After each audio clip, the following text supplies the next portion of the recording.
That is the new BMW i4. It's BMW's take on the Tesla, and it's great for a number of reasons. Well, firstly, because it's the M50 model, which is the super fast one, the kind of sporty one, the one that they say is M Division's first attempt at an electric car, but also because, well, it looks like a car. It's not a weird, big, blobby SUV, it's a car, as we know and love cars, in the shape of cars. So I'm quite excited by this. It's our first ever EV that we've had on test, and over the next week, I'm going to be finding what it's like to live with an electric car. Bearing in mind, I don't have a charging port at home. It's made all the more challenging by the fact that it's the M50 version, the sporty version, because of course it's really fast, and I'm going to want to drive it really fast. So it'll be interesting to see how that plays on things like the range. But for now, let's go and have a little walk around the car, let's run through some headline stats, and then we'll take it for a drive. Right, let's run through some of those headline stats, and excuse my little bit of paper, just that there's quite a lot of information to try and memorise. So this, as I say, is the full EV version, and being the M50, it comes with quite a lot of power. 537 horsepower is what we know and love, that's what we can familiarise ourselves with, or in the world of EVs, it's 400 kilowatts. To me, that probably doesn't mean anything, and to you, it probably doesn't mean anything either. But as time goes on, we'll get used to that. Foot-pounds of torque, though, we can get used to. We are familiar with these numbers. 586 foot-pounds of torque from this car. That's very, very impressive. Or 795 newton meters. That's mega. Really, really fast. This car, BMW claim, will do 0 to 60 in 3.9 seconds. However, a number of my industry colleagues have already proven that this thing is mostly averaging around 3.6 seconds to 60, and some people have even seen 3.3. That's bonkers. If I also tell you that this car weighs 2.3 tons, yeah, 2.3 tons, this thing is, it's a very, very heavy car. So for it to be accelerating that quickly, it is quite mind-blowing. And we'll explain a little bit later why and how that works. Charging time, being full EV, from empty is 8 hours 23. That's on a kind of average charger that you might have installed at home, or the kind of thing you'd find at a service station car park. If you can find yourself a rapid charger, things are a lot better. Within about 20 minutes, you can go from 10 to 80% charge, and that will get you on average about 200 miles, which is pretty good. BMW state, the full range on one of these is about 320 miles. I'm yet to see that. Could be because this is a demo car and therefore everyone that's driving it is driving it pretty hard, but it could just be that it's not true. And I'm not sure if in the time that I've got it, I'll be able to prove that either way. We shall see. Top speed, 140 miles an hour. Quite an unusual top speed for a BMW. Usually they're all restricted to 155, but I guess there's some sort of mathematics that has been done in order to calculate the most efficient top speed and what are we actually going to use it for. How many of us, other than those of us lucky enough to live in Germany near to an autobahn, are going to need to go that fast anyway? We don't, therefore 140, absolutely fine. But it's not about that top speed, it's how quickly it gets there. Now, let's have a walk around. So let's talk about the way that the i4 looks. I have to say, personal opinion, I think it looks genuinely fantastic. It's already getting mixed reviews on our social feeds, but I think it's great. And one of the things that makes it especially great is this paint finish. This is what BMW call frozen, what the rest of us in the world call satin. But this is their frozen blue. I think it looks absolutely fantastic. I think it complements the shapes and the different contours of the car really well. Looking at the car from the back, again, I just think it's such a fantastic looking thing. I celebrated at the beginning of the video the fact that it looked like a car. Well, that's because it is, in a weird sense.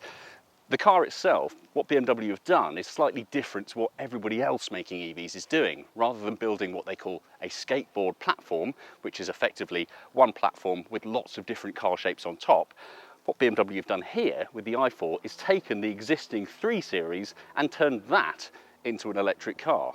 That might seem quite counterintuitive. They've done it the wrong way round. But for me, I think it makes perfect sense because it looks like a car And of course, in the factory, they can be built on the same production lines using much of the same parts.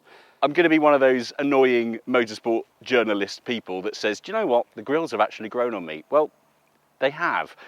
Like all things BMW, the designs first come out and everyone goes, yeah, I'm not really sure. But with time, things improve, people get used to it, and this does make sense. I'm not saying I wouldn't prefer smaller, I'm just saying they're not that bad, really. The grills themselves at the front, is worth pointing out, they don't actually do anything. Of course, there's no engine in here to cool down, so therefore they are blanked off, and that of course provides better aerodynamics. It allows the air to flow around the car rather than through and getting all caught up. It's a great looking car, and I challenge anyone that says that it isn't. Would you rather have this or one of the big weird blobby ones? This one, obviously. Whilst we're stood at the front, it's worth mentioning what is under the bonnet. Why do we have so much space? Surely there must be a frunk. There must be some sort of storage. Well, prepare to be disappointed. Let me open it up and I'll show you why. Under the bonnet is, well, nothing. Absolutely nothing. Not a bean of storage. We're greeted by a big plastic cover. I have discovered that the big plastic cover comes off. So let's just gently yank that off. And what we are presented with is, well, a world of pipes. It's all very confusing. So whilst we've got nothing at the front, fortunately we have got quite a lot going on at the back. If I open up the boot, you will see that it is absolutely enormous. Plenty of storage space in there. So I think fair to say, exterior wise and storage wise, frunk, lack of, forgiven, it's a great looking car from the outside. I'm a big fan, gets a big tick from me. It gets even better, however, when you jump inside. So there we go. Now, at 6'1", I could quite happily sit here for a bit. I wouldn't say I'm overly cramped.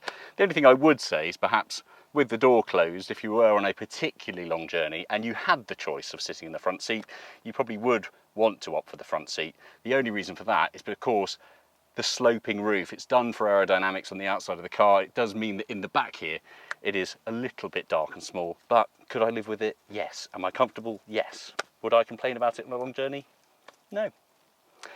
But let's get to the good bit. Let's jump back into the driver's seat. Right.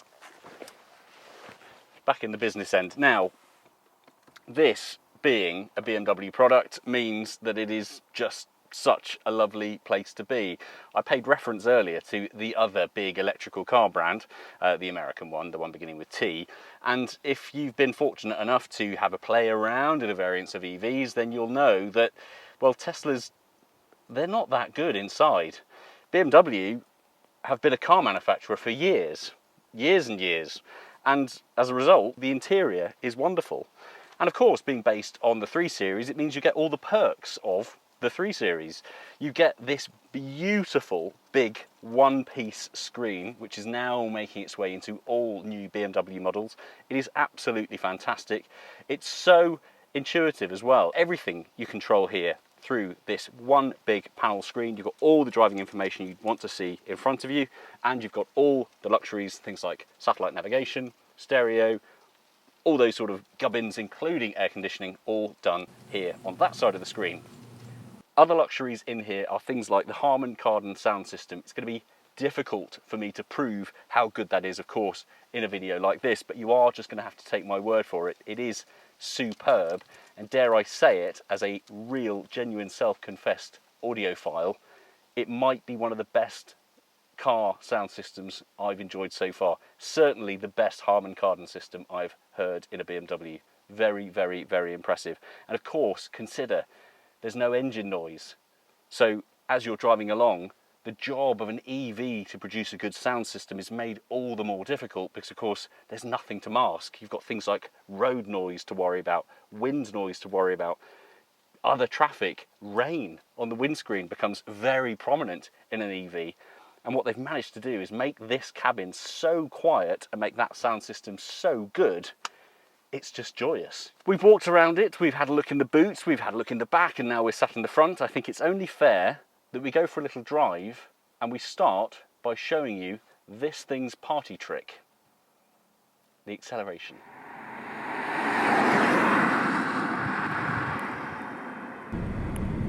Producer Amber has jumped in the car and will be with me now to experience just how fast this thing is. So I'm going to put the car into Sport Boost, which is the most high-powered version. I will stop the car in front of Rich, our cameraman. Ready, Amber? Whenever you want. Oh my God! That's 60. I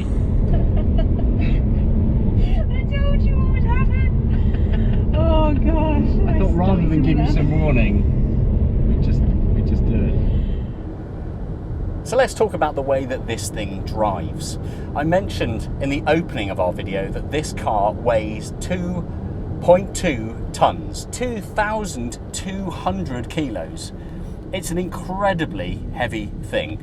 And of course, with a large amount of weight, brings with it some challenges for the dynamics of the car, the way that it handles, the way that it steers, the way that it's dampered, and of course the way that it stops. Stopping any vehicle at 2.3 tons is a feat. Stopping one that you've probably just taken off from 0 to 60 in 3.9 seconds, it's adding a whole new challenge altogether. Now, of course, the way that this thing takes off is equally impressive, and that's mainly thanks to the fact that it's dual motor. You've got a motor at the front and a motor at the back, and that is a feature of the M50. And what that, of course, means is you get really, really good traction. The car will constantly be monitoring where wheel slippage is.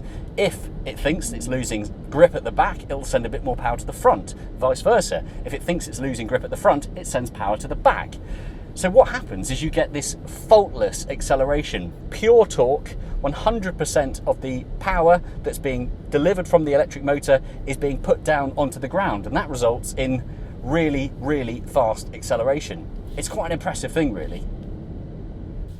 Now, the other thing to point out, which I haven't yet mentioned, is the noise. BMW decided that they wanted to create some sort of immersive in-car experience whilst driving, especially when driving fast, hard accelerations. So rather than plumb in some sort of weird off-the-shelf audio, they decided to consult quite an interesting character. They consulted Hans Zimmer. Yeah, the film composer. Hans Zimmer, who's famous for making soundtracks for things like Batman, Dark Knight Rises, and Avatar, and even the latest James Bond film, has been contracted to make the sounds inside this car, both for acceleration and deceleration.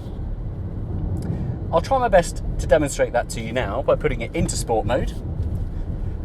In sport mode, in sport boost mode, the sounds are exaggerated more than they are in any other mode, and what you get is this.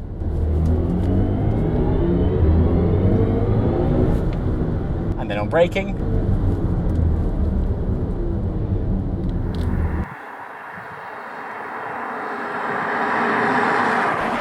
so I've got to the point in my review where I asked myself that age-old question, only really when I'm in a car that I quite like. And the question is, if I had the money, would I be tempted to buy one myself? And with the i4 M50, genuinely, I'm a bit conflicted. Let's start with the price. Now, the i4 M50, they start at around £63,000. This one that we're driving right now, I believe, is about £500 short of £74,000. So, like just about everything else on the market at the moment, it is pretty expensive. But the sticking point for me is, well, the fact that it's electric. And that's not because I'm a die-hard petrolhead fan that refuses to believe that EVs are the future. I've come to terms with the fact that they definitely are, for the short term at the very least. The issue for me is more about my day-to-day usage.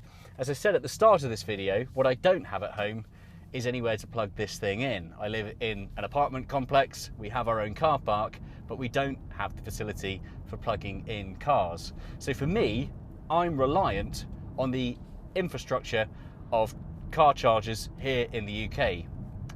And that is where I have an issue.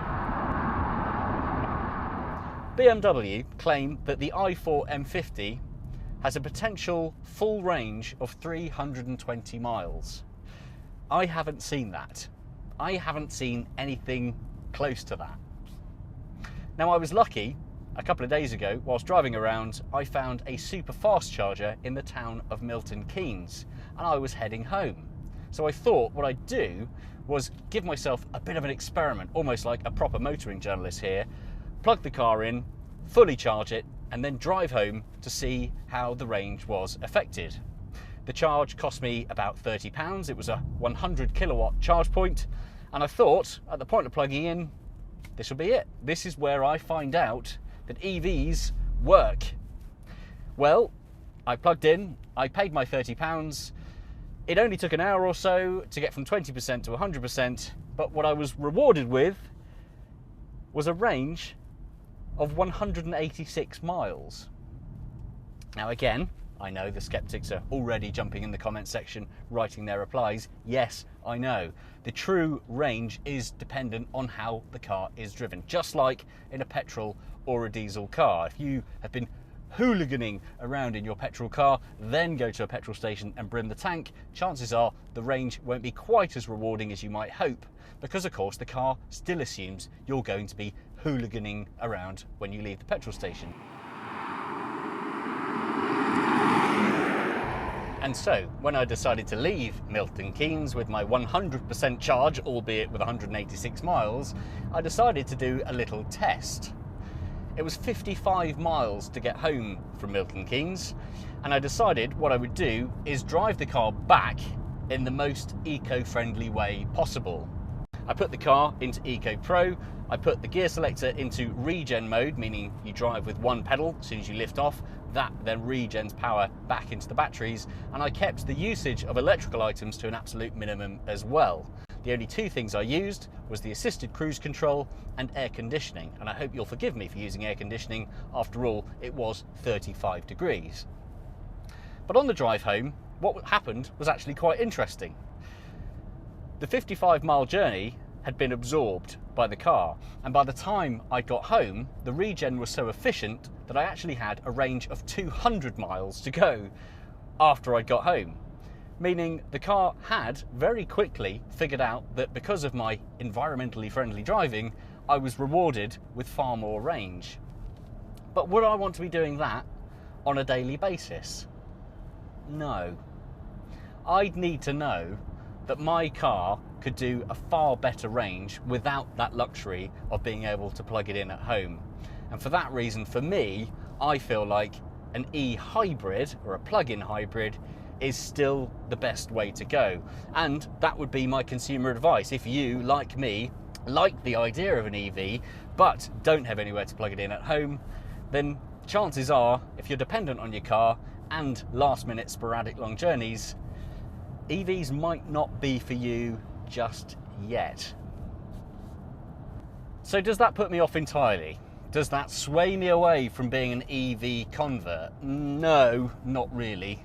But what it hasn't done is it also hasn't pushed me away from my beloved petrol cars either. At home, I have a gas-guzzling 3.2 litre straight-six BMW M car with individual throttle bodies, and it makes an amazing noise and burns loads and loads of fuel. Is that going anywhere? No, it isn't. But here's the thing. If I could have that as my weekend fun car and track day car, and something like this for day to day, well, it does make me think differently about motoring. And I think on that scarily positive note, it'll be time to wrap up. Thank you ever so much for watching. I know that this has been a bit of a step away from the norm with an EV car, but fear not, if you are here for the noisy gas-guzzling petrol stuff, then there is plenty more of that to come, both on 2 wheels and 4 wheels. For now, I will leave you and say thank you so much for watching once again. Don't forget, we have an entire back catalogue of videos for you to see on our YouTube channel, as well as articles to read on our website, and our weekly podcast that you can catch up with wherever you listen to podcasts. Spotify, Apple, Google, Amazon, Deezer, you name it, it's there. We even put our podcasts up on YouTube as audio files only. Anyway, what I'm trying to say is if this sort of content has been something you've enjoyed, then chances are we've got a few other bits and pieces that you might also like watching as well. Thank you ever so much for being part of this video. Do leave me a comment below if perhaps this review has changed the way that you think about EVs, or if you think, no, absolutely not, get in the bin, I want petrol cars. Either way, let me know in the comments below, and I look forward to bringing you more of the same in the not too distant future. Thanks very much for watching. Goodbye.